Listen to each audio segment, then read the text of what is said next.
Yo tout le monde, ici c'est Chris d'Iconic et vous regardez un nouvel épisode du Lifestyle Décodeur. Lorsque tu t'intéresses aux rappeurs devenus milliardaires, il est très rare que ces rappeurs-là le soient devenus uniquement grâce à la musique. Par exemple, Jay-Z, c'est le textile, l'alcool, les œuvres d'art et l'immobilier. Diddy, c'est en grande partie les spiritueux avec Ciroc et Dillion. Dr. Dre, il n'est pas encore milliardaire, mais son business a valu des milliards avec Big by Dre, donc les casques audio notamment. Et pour ce qui est de Ye, ça a été son deal avec Adidas. La vente de produits semble être une constante pour tous ces rappeurs multimillionnaires, voire presque milliardaires. Et ce rappeur qui pèse 410 millions de dollars n'est en rien différent de ceux que j'ai cités plus tôt. Bon, vous vous demandez sûrement qui c'est, certains le savent déjà peut-être, il s'agit de Berner. Alors les premiers à vraiment m'avoir parlé de Berner, c'est le gars de Magic King à Bruxelles. Gros big up à toi. Lui c'est une grande influence par exemple pour moi aussi.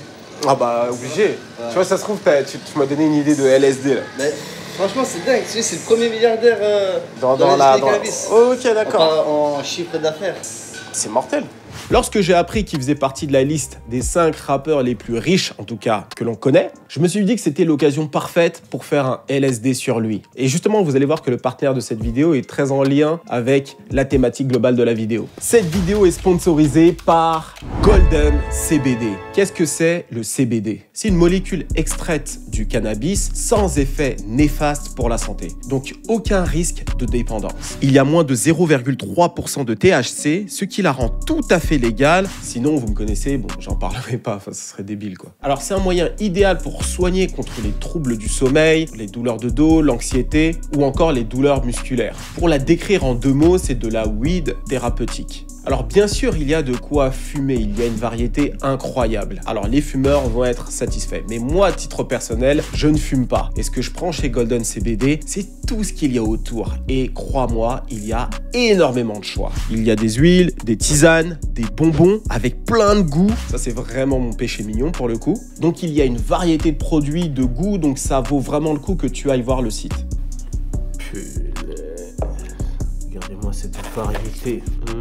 Ça sent bon. Des infusions, fruits rouges. Infusion de Noël. Ah ouais, les bonbons là, donnent grave envie, hein. Vous avez tout avec le pack là. Il y en a déjà un roulé. Peut-être me chauffer le fumer, tiens. Ça, j'arrête pas de me les envoyer là. Pour les retardataires, parfait cadeau de Noël. En ce qui concerne la qualité, c'est évidemment au rendez-vous puisqu'il y a déjà plus de 30 000 clients satisfaits, dont 15 000 consommateurs réguliers. La livraison s'effectue en 24 et 48 heures. Et pour couronner le tout, avec le code promotion MAJOR, obtient 30% de réduction sur l'ensemble de la boutique Golden CBD. Le lien se trouve en description et sur le premier commentaire. Je te laisse aller faire un tour et te faire plaisir. On reprend cette vidéo sans plus attendre. On y va.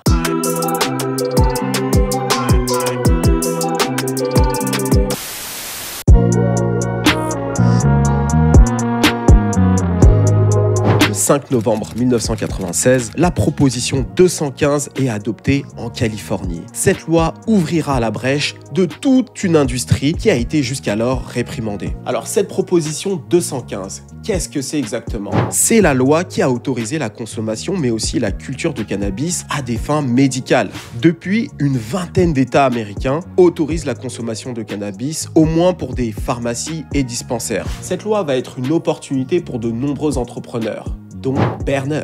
Berner, de son vrai nom Gilbert Anthony Milam Jr., n'a que 13 ans. Il vit entre San Francisco, où sa maman habite, et l'Arizona, où son père a ouvert un restaurant. Alors, l'Arizona et la Californie, c'est 2 salles, 2 ambiances.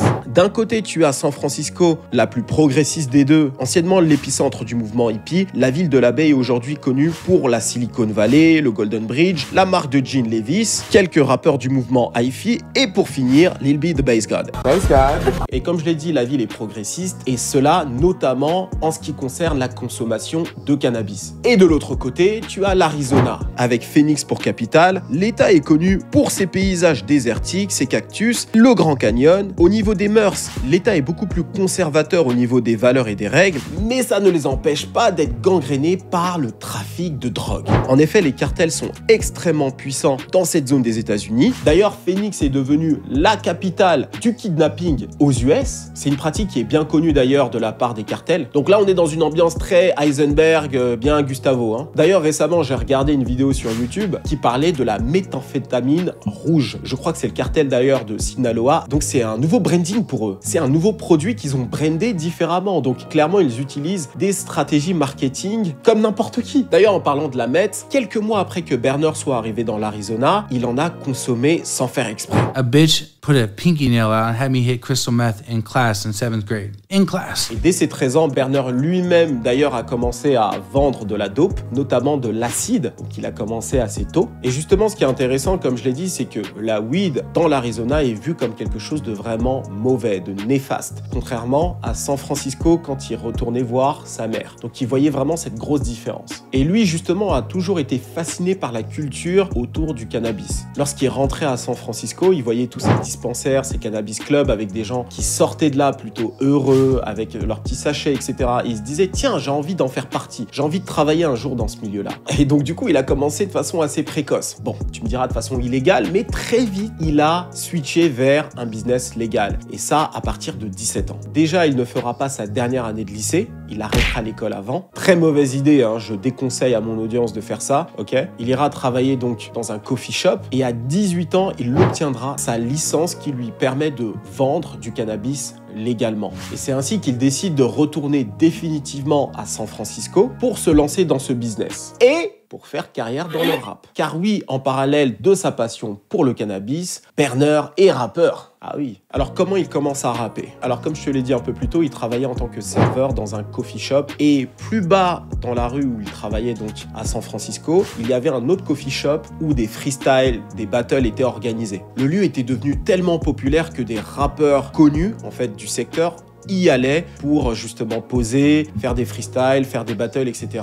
Parmi les rappeurs connus localement, tu avais notamment Don Toriano du groupe Fully Loaded, un groupe super connu dans leur secteur. Et justement, ce rappeur-là, après avoir fait le plein dans le coffee shop où Berner travaillait en tant que serveur, ce dernier l'invite à aller poser dans l'autre coffee shop où il y avait donc les freestyles. Et donc Berner rappait déjà un petit peu, il avait quelques skills, mais il prenait pas tout ça au sérieux. Mais c'est à partir de là-bas qu'il va commencer à prendre les choses au sérieux, quand il va se rendre compte qu'il est capable de freestyler, que les gens kiffent et qu'il est aussi en mesure de faire quelques battles. Parce qu'il faut savoir que la culture du battle là-bas est super importante, beaucoup moins qu'en France, tu vois. C'est super important pour un rappeur de savoir justement rimer, d'improviser et de savoir justement attaquer un autre rappeur en quelque sorte. Et donc Berner va être super bon là-dedans et c'est à partir de là qu'il décide de prendre le rap réellement au sérieux. Et justement, ce Don Toriano va le prendre sous son aile et réellement l'apprendre à poser en studio. Et donc à San Francisco, il travaille d'abord en tant que barman dans un restaurant-club, histoire de payer ses factures. Mais après le taf, il avait une petite activité créative. Il était en train de réaliser un documentaire autour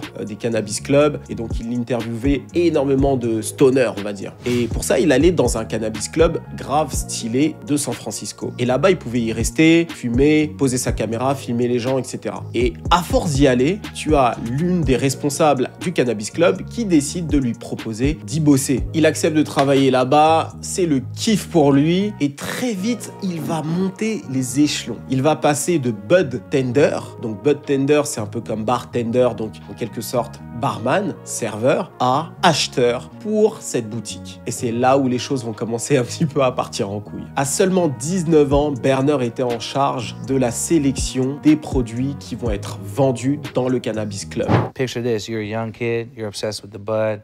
Your job is to decide what the store is going to purchase and for whatever price you want to purchase it at. That's a lot of power to give someone at 19 years old. Tu viens avec ta cam, il la renifle, il la fume et il décide si oui ou non tu vas être vendu ou pas. Et en parallèle de ça, il continue à travailler dans un autre restaurant-club. Et là-bas, il fait la fête, il rencontre des gens, c'est la folie. And at the time, I was bartending too.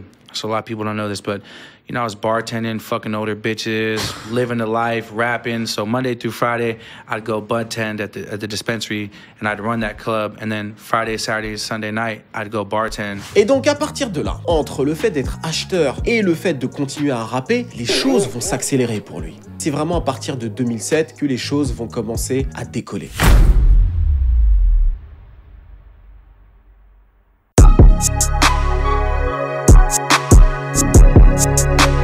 Entre entre 2007 et aujourd'hui, Berner a sorti 46 albums. 46 albums. Et le tout en indépendant. Alors, comment il se fait connaître exactement? Le gars, c'est un véritable socialite, ça tu l'as compris. Et en même temps, le garçon est grave smart. En fait, ce qu'il va faire, c'est que il va devenir quelqu'un de relativement important dans le milieu du cannabis à San Francisco, ce qui va lui permettre de connecter avec les gens, au même titre que son travail de barman dans un club. Et donc, grâce à tout ça, il va créer des relations. Et il va sortir des mixtapes en collaboration avec tous les rappeurs locaux les plus en vue. C'est pas des rappeurs qui ont la plus grande notoriété, mais si je te dis vraiment locaux. Il commence en 2007 avec Equipto, ensuite il y a eu The Jacka, Dow Jones, etc.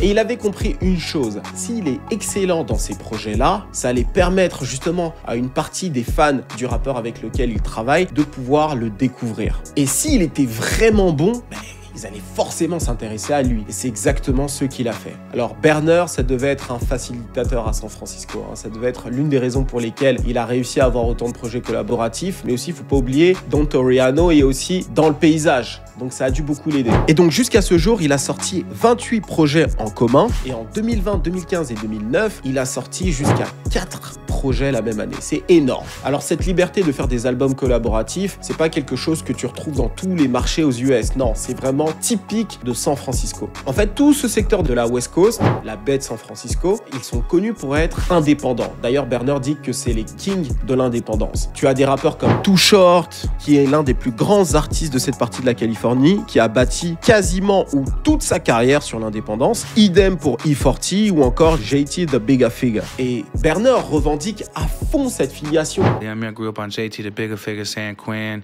you know what I'm saying, Keek the Sneak, 3 Times Crazy, 40 Water, Too Short.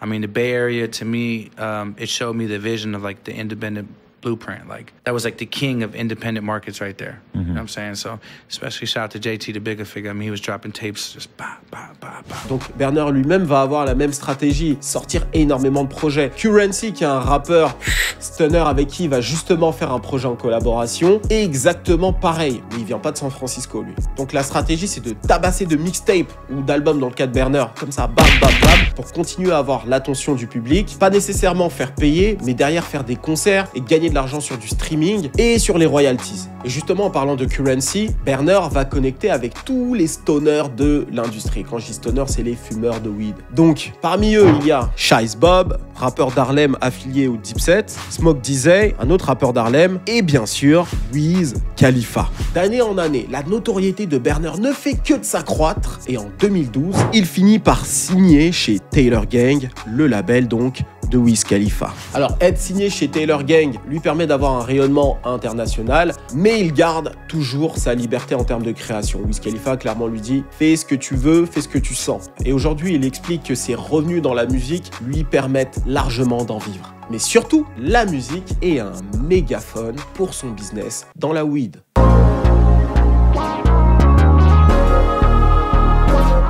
Clairement, moi, quand j'ai vu pour la première fois le nom Cookies, je me suis dit, attends, mais là, on parle vraiment de cannabis, ou on parle de graille, ou on parle des cookies au cannabis. Enfin, c'est compliqué. Mais non, c'est juste une marque de cannabis. Et c'est l'une des marques créées par un rappeur la mieux élaborée. Donc, les entrepreneurs en herbe de la communauté, allez regarder, intéressez-vous à Cookies, parce qu'il y a beaucoup de choses que vous pouvez apprendre. Donc, quand on parle de la marque Cookies, on parle d'un business qui rapporte plus d'1 milliard de dollars de chiffre d'affaires, avec 53 boutiques aux États-Unis, au Canada, en Israël, et surtout un cult following hors du commun pour ce type de marque. La plupart du temps, une entreprise bien établie approche un rappeur et lui propose de mettre en place un partenariat d'une manière ou d'une autre avec lui. Par exemple, Dr. Dre avec Monster ou encore Diddy avec Diageo. Mais dans le cas de Berner, tout va être construit de A à Z. Et rien que pour ça, ça mérite que l'on salue son travail. Il y a énormément de choses à dire sur Cookies, mais ici, je vais essayer de synthétiser un maximum. Tout d'abord, le branding. Sa stratégie de marque est super intéressante. À l'époque où il lance Cookies, on est en 2007. Et dans cette période-là, il n'y avait que du cannabis médical, où je crois que le cannabis récréatif commençait à être légalisé, peu importe. Mais ce qui est certain, c'est qu'il avait remarqué quand il travaillait dans le Cannabis Club, c'est que les cultivateurs ne faisaient pas de branding autour du cannabis qu'ils venaient de cultiver. Et c'était donc à lui, en tant qu'acheteur, de justement trouver un logo, quelque chose, histoire de bien identifier le produit qui va être vendu dans sa boutique. Et donc lui, lorsqu'il a créé Cookies, il a justement mis le paquet dans le marketing et dans l'identité de marque. Tout d'abord, tu as le logo Cookies, il en existe deux. Clairement, le deuxième logo, on aurait presque l'impression que c'est des friandises ou des cookies ou quelque chose comme ça. Il y a le fameux bleu turquoise que tu retrouves absolument partout, notamment sur la devanture de toutes les boutiques. Et en ce qui concerne le visuel merchandising des boutiques, on est à mi-chemin entre une boutique tech type Apple, dans le côté très épuré, et en même temps ça fait très candy store au niveau des couleurs vives. Quand tu regardes la boutique, la dernière chose à laquelle j'ai pensé, c'était Cannabis, tu vois, parce que d'habitude on est dans des ambiances très boisées, assez sombres, tu vois, histoire de créer une certaine atmosphère, mais là on est dans quelque chose de complètement différent. Limite, t'as un gamin de 7 ans, t'as envie de rentrer dans la boutique pour acheter des trucs à bouffer, quoi. Mais bon, tu vas te retrouver à fumer, c'est pas une bonne idée, non, trop jeune. Il y a aussi le timing. La marque a été lancée à un moment où la culture internet et le rap ont vraiment commencé à fusionner. Each one helped each other. So the weed made the music poppin'. The music was a megaphone to get shit poppin'. It was like probably the combination of like the internet, the weed, and the music was the recipe behind Cookies. Berner est l'un des premiers à avoir fait des vlogs sur YouTube pour documenter la création de Cookies. Tout comme Wiz Khalifa a été l'un des premiers rappeurs à faire des vlogs et être connu sur Internet. Tu vois, il y a eu Soulja Boy, ensuite il y a eu Wiz Khalifa. D'ailleurs, j'avais fait un LSD sur Wiz Khalifa, il a été supprimé de YouTube à l'époque. Quand il y a eu la monétisation, je vais essayer de le remettre un de ces quatre. Et donc Berner s'est servi d'Internet de cette manière-là. Donc tu le voyais sur Worldstar Hip Hop dans des vidéos de Jordan Tower, Smoke-A-Ton, etc., etc.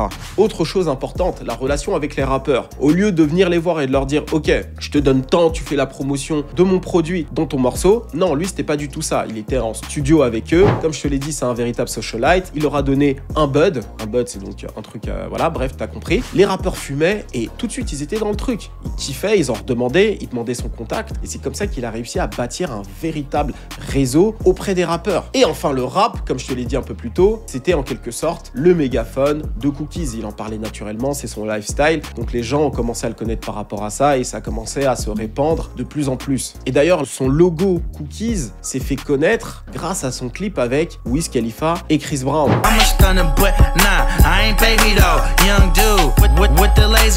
Alors, au niveau du business, c'est super intéressant parce que Berner cultive que très peu de cannabis. En fait, ce qu'il va faire, et c'est là où il est fort, alors ça fait écho à ce que je t'ai dit un peu plus tôt sur le visuel merchandising. Donc, il va présenter un menu avec la variété de marijuana, avec les prérequis et ce dont il a besoin, quoi. Il va présenter ça à des fournisseurs qu'il aura sélectionnés dans la volée, les meilleurs d'entre eux, et ces derniers vont cultiver les différentes plantes qu'il a demandées, et ensuite ces derniers vont se présenter à lui et lui présenter la récolte. Et c'est donc lui qui va décider si le produit est à la hauteur de ce qu'il a demandé. So our business model was find incredible operators from here to wherever we're going, empower them, give them our genetics, give them our SOPs, make sure we have a great team on the ground to oversee the operation and build, right? And it's worked fucking incredible.